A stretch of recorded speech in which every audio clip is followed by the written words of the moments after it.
Mencari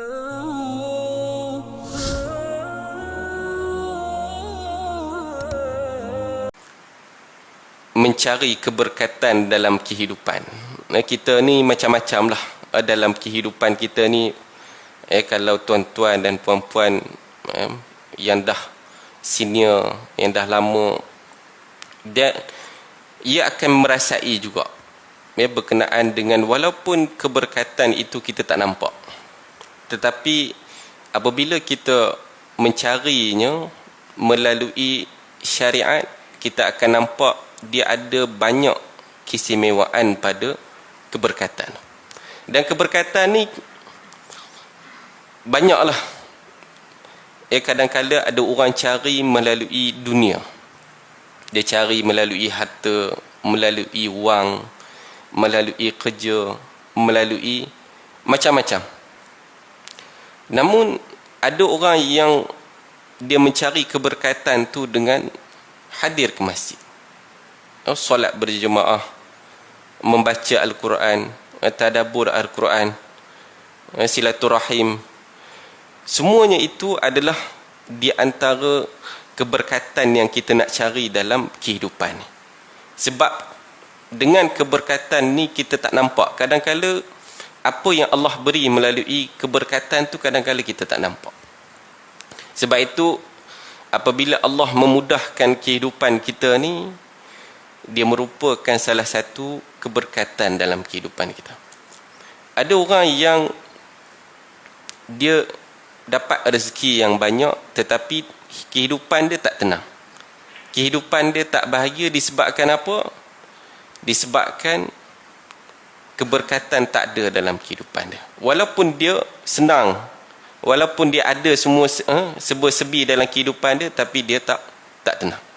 Sebab itu mungkin tuan-tuan melaluinya. Apabila kita mencari keberkatan melalui masjid, melalui Al-Quran dan sebagainya, kita akan dapat keberkatan dalam kehidupan. Kita melalui fasa dalam kehidupan ni berbagai-bagai rencam. Tapi untuk sampai ke tahap ni, dia adalah satu kejayaan. Ada orang yang kehidupan dia, saya pun umur pun tak banyak lagi. Mungkin cabarannya itu barulah rasa tahap ni. Tapi bagi tuan-tuan dah merasai kehidupan sampai ke tahap ini, itulah keberkatan yang tuan-tuan dan puan-puan dapat dalam kehidupan. Mungkin itu yang kita akan cuba untuk memperbaiki saki-baki dalam kehidupan kita. Seperti mana yang Allah sebut dalam Quran, walanabluwannakum bisyai'in minal khaufi wal ju'i wa naqsim minal amwali wal anfusi was samarat wa basyiris sabirin. Apabila orang-orang yang beriman itu diuji. Diuji dengan apa? Macam-macam lah. Walaupun beriman, walaupun taat, tetapi tetap kena ujian.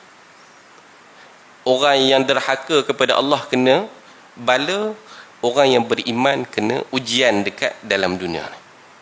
Sebab itu ujian dia macam-macam lah. Kekurangan harta, takut, kadang-kala macam-macam. Tambah zaman sekarang ni dengan dunia yang serba makin lama makin canggih dan sebagainya, menyebabkan kita pun kena ikut jugalah arus tersebut. Ini kalau kita dekat negeri Perlis ni, alhamdulillah, kita rasa tenang lah, berbeza lah. Kalau dulu sebelum ni saya duduk di Shah Alam, duduk di Pulau Pinang, dan suasananya memang amat-amat berbeza lah, berbanding negeri lain, berbanding dengan negeri ni. Jadi nak pergi kerja pun sampai, walaupun dekat 30 kilo, 20 kilo, tapi makan masa sampai 2 jam. Kalau duduk dekat, kebanyakan kalau di Pulau Pinang, orang duduk bukan di dalam, kalau kerja di dalam pulau, bukan duduk kat dalam pulau, tapi duduk dekat Bertam, Sungai Petani, Kulim, sampai jauh, duduk sangat jauh. Lepas tu nak nak lalu Sungai Dua, dia dah start dah. Daripada Sungai Petani lagi, dia dah start jam. Jam 2 jam. Memang nikmat hilang apa dia? Solat subuh berjemaah lah. Nak keluar bila? Sebelum subuh dah kena siap. Sebelum subuh dah kena siap. Rugi satu nikmat dekat situ. Balik pula, sebab jambatan tu dia pack. Waktu dia daripada pukul berapa? 5 sampai pukul 8.30, pukul 9. Kalau nak keluar, makan masa, silap boleh sejam ke atas lah. Nak keluar daripada jambatan. Tu kalau balik pula, balik gelap, pergi gelap, balik pun gelap. Jadi waktu balik pun makan masa 2 jam juga. Hilang pula nikmat sembahyang jemaah dekat masjid waktu maghrib dan waktu isyak. Jadi itu antara yang walaupun kita nampak kecil, tetapi sebenarnya dia amat besar. Dia amat besar. Bila keberkatan yang kita nak dapat tu, itulah orang lain tak dapat. Tetapi alhamdulillah kita di negeri Perlis ni, bila kita nak pergi kerja tu, tak pernah rasa jam lagi lah. Tak pernah rasa jam. Kalau jam pun waktu raya. Setahun sekali lah kalau nak jam di Kangar tu. Tapi saya tak pernah, tak dan lagi lah nak rasa raya kat sini. Mungkin kalau dia kena, na'uzubillah lah, kalau kena PKP kan. Jadi itu yang kadang-kala kita anggap kecil, tetapi sebenarnya dia adalah nikmat yang besar.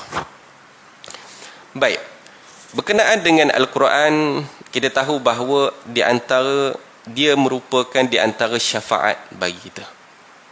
Syafaat ni banyak. Sebab Allah bagi tahu manusia, orang yang beriman ni masuk syurga melalui banyak pintu. Macam kita lah, kita kat masjid ni banyak pintu. Kan? Ada berapa pintu tu. Jadi di syurga kita akan melalui banyak pintu. Kita pun tak tahu, wallahu ta'ala alam, kita melalui pintu yang mana. Ada yang melalui pintu solat berjemaah. Ada melalui pintu puasa. Ada melalui pintu Quran. Ada melalui pintu, pelbagai pintu yang ada. Kita tak tahu amalan mana yang kita lakukan namun dia diterima oleh Allah Subhanahu wa taala. Ya, sebab bila Allah bagi tahu untuk penerimaan amal itu dengan 2 syarat, apa dia? Yang pertama, ikhlas. Yang kedua, ittiba', iaitu mengikut Nabi SAW. Syarat tak banyak. Syarat 2 syarat tu. Tapi nak penuhi 2 syarat tu, dia satu mujahadah yang besar lah. Kalau ikhlas tu kita pun, wallahu ta'ala a'lam, macam mana ikhlas. Bila kita contohnya solat, ikhlas ni kita buat semata-mata kerana Allah Subhanahu wa taala. Kita pergi Arab, kita pergi negara Arab ni, kita akan kata, orang Arab suka sebut khalas. Kan, khalas. Khalas ni maknanya selesai lah, habis. Dia lebih kurang sama dengan makna perkataan ikhlas. Ikhlas ni selesai. Maknanya kita membuat satu-satu ibadah itu tak ada tapi-tapi. Tetapi dengan betul-betul ikhlas semata-mata kerana Allah. Tak ada tapi tu macam mana? Bila kita buat tu kadang-kadang dia tak selesai lagi. Sebab apa tak selesai? Dia ada tapi tu. Buat apabila kita menunaikan solat ataupun kita menunaikan apa-apa sahaja ibadat, kita akan ada rasa kalau di tempat tu berbeza. Bukan kat sini lah.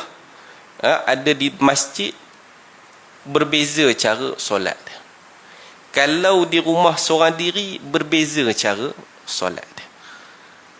Kalau buat ibadat di tempat umum lain cara ibadat dah. Tapi kalau ibadat di tempat bersendirian lain pula cara ibadat dah. Had tu di antara tak selesai dia punya ikhlas itu. Itu antara yang menjadi salah satu perkara yang mujahadah untuk dapatkan. Di antara konsep cabang dalam ikhlas, khusyuk lah. Kalau khusyuk ni mungkin tuan-tuan merasai khusyuk dalam solat, tetapi ramai orang tak merasai khusyuk dalam solat. Bila nak solat ni, dalam minda dia tu macam-macam dia ingat. Itu baru kita nak cakap berkenaan dengan soal ikhlas, apatah lagi dengan soal ittiba'. Bila ittiba' ni apa? Mengikut apa yang disuruh oleh Nabi SAW, iaitu apa yang menepatilah sebagaimana yang Nabi SAW aturkan dalam ibadat-ibadat tersebut. Itu belum lagi dengan apabila berlakunya syirik, sama ada akbar ataupun saghir, yang kecil, dalam dada kita, dalam jantung hati kita ni, apabila adanya kesyirikan tersebut, dia menyebabkan apa? Ghubar.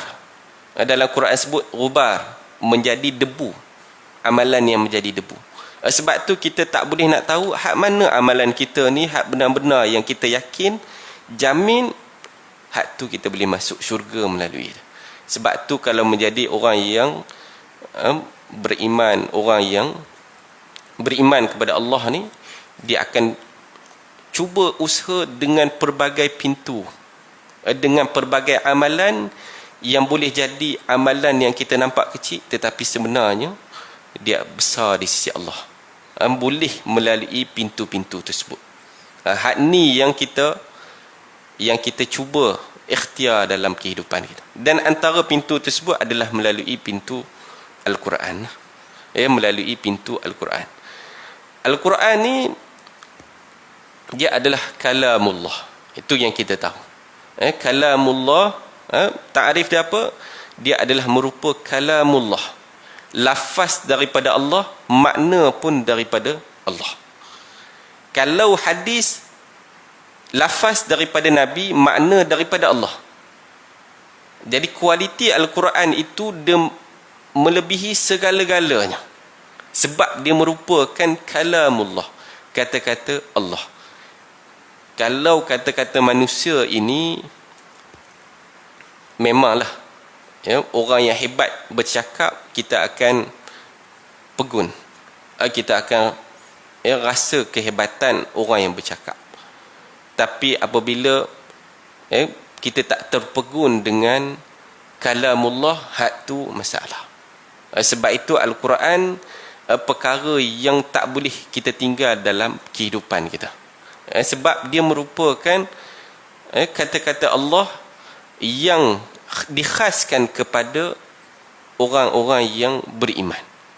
Orang yang tak beriman, dia tak bacalah Quran. Kalau orang yang munafik pun tak baca Quran. Kalau dia baca Quran pun adalah untuk kepentingan dia. Tetapi orang yang beriman ini, dia baca Quran dengan benar-benar untuk mengimani apa yang Allah sebut di dalam Al-Quran. Sebab tu kalau Allah tulis Quran, Allah sampaikan Quran pada kita ni, maknanya special lah. Special. Jadi pada waktu tu kita kena sedar bahawa kepentingan Al-Quran tu dalam kehidupan kita. Maknanya jangan kita tinggalkan walaupun satu hari. Makna dalam satu hari itu kita bacalah Al-Quran. Baca Quran, kita tadabbur Al-Quran. Kalau boleh setiap hari jangan tinggal walaupun satu muka surat kita baca juga. Sibuk macam mana pun baca juga dalam satu hari. Sebab walaupun dia amalan dia tak susah. Kalau pergi masjid ni tambah subuh kan. Tambah subuh sejuk. Kita nak pergi dengan mujahadah, dengan juhud, dengan tenaga badan kita. Nak bangun, nak mandi, nak solat, pergi solat.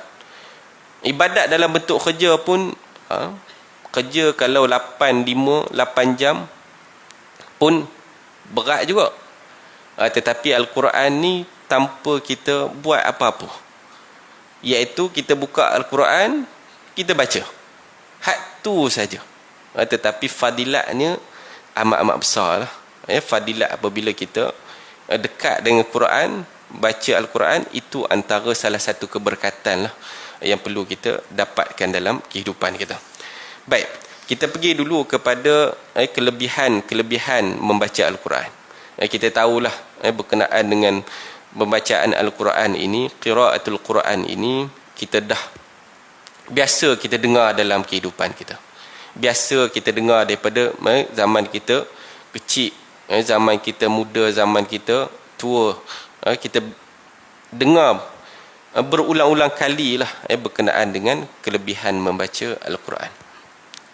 Baik, antara fadilat, kalau kita nak tahu sebarang fadilat ini, kita nak tahu kelebihan-kelebihan amalan tertentu, adalah melalui Al-Quran dan melalui hadis Nabi SAW. Kita tak boleh tahulah berkenaan dengan fadilat itu. Sebab apa? Sebab amalan ini adalah satu perkara yang dikehendaki oleh Allah. Bila dikehendaki oleh Allah, maka Allah tahu apa yang dia nak. Sebab itu kita beramal sebab Allah suruh. Sebab Allah nak macam tu, kita buat. Dah format dia macam tu, kita ikutlah. Sebab apa? Sebab ada orang dia tak puas hati. Dia nak yang dia nak, bukan yang Allah nak, tetapi yang dia nak. Jadi bila dia nak ni macam-macam lah. Dia modify sikit had tu, dia modify sikit had ni, dia kata had ni yang lebih baik dan sebagainya. Namun apa yang dibuat itu adalah daripada manusia. Jadi sudah tentulah, apabila Allah nak kita buat macam tu, maka fadilatnya diberitahu, sama ada oleh Al-Quran ataupun daripada hadis Nabi SAW.